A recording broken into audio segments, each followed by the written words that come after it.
নির্বাচন কমিশনের প্রধান ফটকের সামনে রাজনৈতিক দল হিসাবে নিবন্ধনের দাবিতে ১২৩ ঘণ্টা ধরে আমরণ অনশন কর্মসূচি পালন করে আসছেন আমজনতার দলের সদস্য সচিব তারেক রহমান। কিন্তু এ কর্মসূচি ৫২২ ঘণ্টা হলেও কিছু করার নেই বলে জানিয়েছেন ইসির সিনিয়র সচিব আক্তার আহমেদ।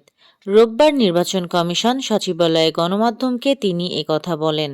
বাংলাদেশের অন্তর্বর্তী সরকারের স্থানীয় সরকার উপদেষ্টা আসিফ মাহমুদ ঢাকা ১০ আসনের ভোটার হওয়ার আবেদন করার পর কোন আসন থেকে নির্বাচন করবেন সেটি এখনও চূড়ান্ত না হলেও ঢাকা থেকে নির্বাচন করবেন এ বিষয় নিশ্চিত। বাংলাদেশের প্রাক্তন প্রধানমন্ত্রী শেখ হাসিনার বিরুদ্ধে মামলার রায় ঘোষণা হবে আগামী সপ্তাহেই।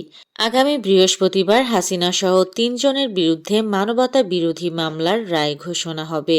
ওই দিনই ঢাকা লকডাউন কর্মসূচি ডেকেছে হাসিনার দল আওয়ামী লীগ। তার আগে আগাম প্রস্তুতি নিয়ে রাখছে পুলিশও, এমনটাই জানিয়েছে সংবাদ সংস্থা পিটিআই। বাংলাদেশের কিছু সংবাদপত্রেও এমনটা জানানো হয়েছে। যদিও এই প্রস্তুতির সঙ্গে আওয়ামী লীগের কর্মসূচির কোনো যোগ রয়েছে কিনা তা সরকারিভাবে নিশ্চিত করা হয়নি।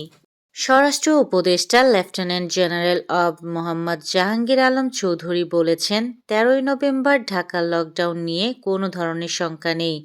আওয়ামী লীগের কার্যক্রম এখন নিষিদ্ধ। রাজধানীতে ১ লাখ গ্যাস বেলুন উড়িয়ে রাজনৈতিক বার্তা ছড়ানোর পরিকল্পনা করা হচ্ছিল, এমন তথ্যের ভিত্তিতে গত ২৪ ঘণ্টায় বিভিন্ন জায়গায় অভিযান চালিয়ে কার্যক্রম নিষিদ্ধ আওয়ামী লীগ ও সহযোগী সংগঠনের ২৫ নেতাকর্মীকে গ্রেফতার করেছে ঢাকা মহানগর গোয়েন্দা পুলিশ ডিবি।